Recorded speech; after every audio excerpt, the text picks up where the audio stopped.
Para sa lahat ng mga taong mahilig maghanap ng iba kahit may karelasyon na. Hindi na tayo bata para maghanap ng mga bagay na wala. Siguro nga, may mga bagay na wala sa kanya, kaya hinahanap mo sa iba. Pero hindi mo ba naisip na sa bago mong ipinalit, meron ding mga bagay na wala sa kanya? Patuloy mo na lang bang hahanapin yung mga bagay na wala?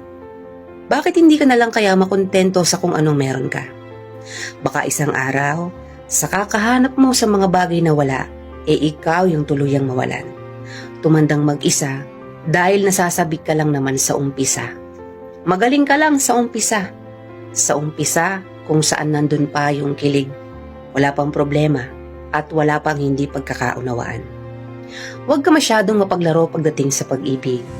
Huwag pairalin yung damdamin na sa una lang lahat gagawin. Matuto tayong pahalagahan ng mga taong tunay na nagpapahalaga at nagmamahal sa atin.